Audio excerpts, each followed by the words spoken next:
ഇത്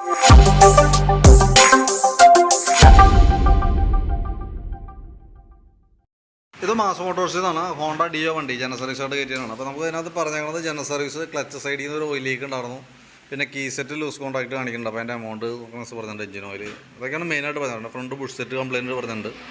അപ്പോൾ നമ്മൾ സർവീസുമായി ബന്ധപ്പെട്ട് വണ്ടി ബാക്ക് ബ്രേക്ക് ലൈനറൊക്കെ ചെക്ക് ചെയ്യാൻ വേണ്ടി അയച്ചാണ്.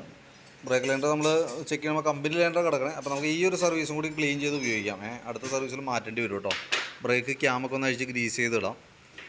ബാക്കിലത്തെ ആയാലും ടയർ അത്യാവശ്യം ഉപയോഗിക്കാനുണ്ട്, കട്ടയുണ്ട് നിലയിൽ. പിന്നെ നമ്മളതിൻ്റെ എയർ ഫിൽറ്ററിൻ്റെ ഭാഗം ഒന്ന് അഴിച്ച് ചെക്ക് ചെയ്തായിരുന്നു. എയർ ഫിൽറ്റർ നല്ല ഫിൽറ്ററാണ്, വലിയ പഴക്കമായിട്ടില്ല.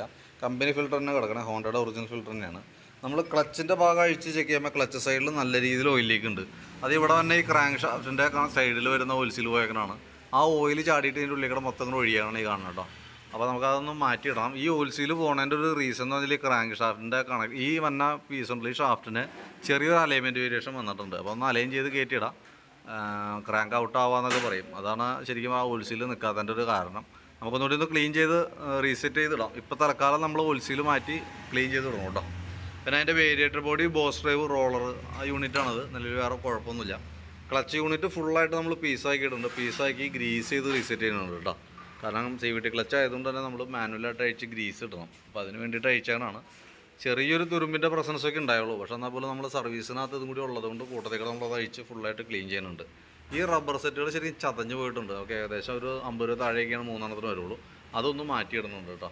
അതൊക്കെയാണ് മെയിനായിട്ട് നമുക്ക് ക്ലച്ചുമായി ബന്ധപ്പെട്ട് തന്നെ. പിന്നെ അതിനകത്ത് ബെൽറ്റിൻ്റെ കണ്ടീഷൻ നോക്കുമ്പോൾ ബെൽറ്റ് ഇച്ചിരി ശോകാവസ്ഥയാണ്. കാരണം എന്താ വെച്ചാൽ ഇത് സെൻട്രൽ പോർഷനിലേക്കൊക്കെ നോക്കിക്കഴിഞ്ഞാൽ അറിയാം, ബെൽറ്റ് ഓൾറെഡി പൊട്ടിയാണ് ഇരിക്കുന്നത്. അപ്പോൾ അത് ബെൽറ്റ് മാറ്റിയിടാം. അതല്ലെങ്കിൽ നമ്മൾ ബെൽറ്റ് ഈ സൈഡൊക്കെ നോക്കുമ്പോൾ നല്ല രീതിയിൽ പൊട്ടി വീണുണ്ട്. ഇത് മാറ്റിയില്ലെങ്കിൽ എന്ത് പറ്റുമെന്ന് വെച്ചാൽ നമ്മൾ ഈ ഓട്ടത്തിൽ ബെൽറ്റ് പൊട്ടി നിന്ന് പോകുന്ന ഒരു അവസ്ഥ വരും. അപ്പോൾ അത് ഇല്ലാതിരിക്കാനായിട്ട് കൂട്ടത്തിൽ തന്നെ മാറ്റി പോവാം. നമുക്കിപ്പോൾ സർവീസിൻ്റെ കൂട്ടത്തിലാകുമ്പോൾ വേറെ അഡീഷണൽ നമുക്ക് ലേബർ ചാർജിലൊന്നും വ്യത്യാസം വന്നില്ല, ആ ബെൽറ്റിൻ്റെ എമൗണ്ട് മാത്രമേ വരുള്ളൂ. പിന്നെ നമുക്ക് ഈ സൈഡിൽ നിന്നും ചെറിയൊരു ഓയിൽ ലീക്ക് കാണുന്നുണ്ട്. എനിക്ക് തോന്നുന്നു ഈ സൈഡിൽ നിന്ന് വന്നാണ് ഓയിൽ തന്നെ വന്നേക്കണതാവാം. ആ സൈഡിലത്തെ കപ്പിൻ്റെ ഗ്യാസ്കറ്റ് കൂടി ഒന്ന് അഴിച്ച് നമുക്ക് ഒന്ന് മാറ്റിയിട്ടേക്കാം. ഈ സൈഡ് ചെറിയൊരു ലീക്ക് ഉണ്ട് കേട്ടോ. ഇതിൻ്റെ ഉള്ളിലൊക്കെ ആയാലും നോക്കുമ്പോൾ അറിയാം ഇവിടെയൊക്കെ ഓയിലൊക്കെ വന്നിറങ്ങുന്നുണ്ട്. അപ്പോൾ അതൊക്കെ ഒന്ന് ക്ലീൻ ചെയ്തിട്ട് റീസെറ്റ് ആക്കാം മൊത്തത്തിൽ. പിന്നെ നമുക്ക് അതിൻ്റെ ഈ ഭാഗത്തേക്ക് വരുമ്പോഴത്തേക്കും ചോക്കിൻ്റെ കേബിൾ നമ്മൾ ചെക്ക് ചെയ്യുമ്പോൾ ചോക്ക് ഉപയോഗിക്കാത്തത് കൊണ്ടായിരിക്കാം ചോക്ക് വർക്ക് ചെയ്യണില്ല. അത് കേബിൾ ടൈറ്റായി പോയേക്കണം.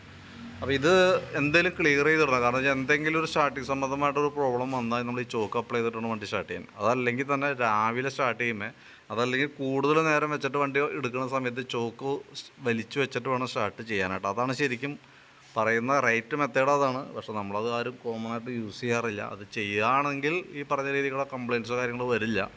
കാരണം മാക്സിമം നമുക്ക് ഉപയോഗിക്കാനായിട്ട് കിട്ടും. ഇതിപ്പോൾ എന്തെങ്കിലും ചോക്ക് കേബിൾ മാറ്റിയിടാം. കാരണം എന്താ വെച്ചാൽ അതല്ലെങ്കിൽ പിന്നീട് എന്തെങ്കിലും ഒരു കംപ്ലയിൻ്റ് ഒന്നും നമുക്ക് കഴിക്കാനായിട്ട് മൊത്തത്തിൽ അഴിച്ച് മാറ്റേണ്ട സിറ്റുവേഷനൊക്കെ വരും. ആക്സിലേറ്റർ കേബിൾ ചെറിയൊരു ടൈറ്റ് കാണിക്കുന്നുണ്ട്. തൽക്കാലം നമുക്ക് അത് തന്നെ മതി, അത് തന്നെ യൂസ് ചെയ്യാം.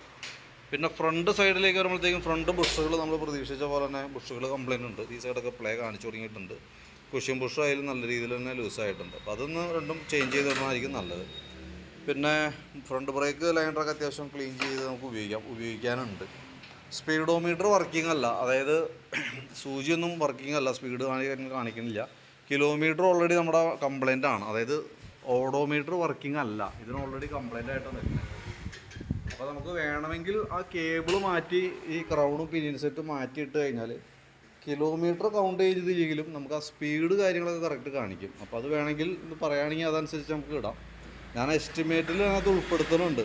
വേണ്ടെങ്കിൽ അത് ക്യാൻസൽ ചെയ്തോളൂ. കാരണം വെച്ചാൽ കിലോമീറ്റർ എന്തെങ്കിലും അറിയാൻ പറ്റില്ല, നമുക്ക് ആ സ്പീഡ് മാത്രമാണ് അറിയാൻ പറ്റുള്ളൂ. അത് വേണമെങ്കിൽ വർക്കിംഗ് ആക്കി ഇടാം എന്ന് മാത്രം. കേബിളും ക്രൗണും പിന്നീനും മാറ്റി കഴിഞ്ഞാൽ അത് വർക്കിംഗ് ആക്കാവുന്നതേ ഉള്ളൂ.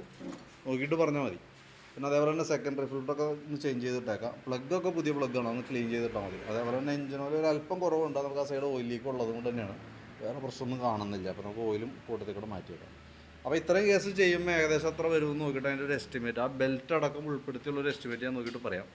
അപ്പോൾ ആ വീഡിയോ കണ്ടുമ്പോൾ ഒന്ന് റിപ്ലൈ ഇടാം. അതനുസരിച്ചിട്ട് നമുക്ക് വർക്ക് കംപ്ലീറ്റ് ചെയ്യാം. സ്പീഡോമീറ്ററിൻ്റെ ദിവസം ഒന്ന് നോക്കിക്കോളട്ടെ, ആവശ്യമാണെങ്കിൽ മാത്രം ചെയ്താൽ മതി. കാരണം അത് കിലോമീറ്റർ വർക്ക് ചെയ്യാത്തതുകൊണ്ടാണ് നമ്മൾ അത്രയും ഓപ്ഷൻ തന്നെ വേണമെങ്കിൽ ചെയ്താൽ മതി എന്ന് പറയാം. കാരണം ഞാൻ എന്തായാലും കിലോമീറ്റർ വർക്കിംഗ് അല്ല. പിന്നെ കേബിൾ മാറ്റിയിട്ടാൽ സ്പീഡ് വേണമെങ്കിൽ കാണിക്കും എന്ന് മാത്രം കേട്ടോ. അത് ആ മീറ്റർ മെക്കാനിക്സാണ് കംപ്ലൈൻറ്റ്. അത് മൊത്തത്തിൽ മാറ്റിയാലാണ് അത് കറക്റ്റ് ആവുള്ളൂ കേട്ടോ.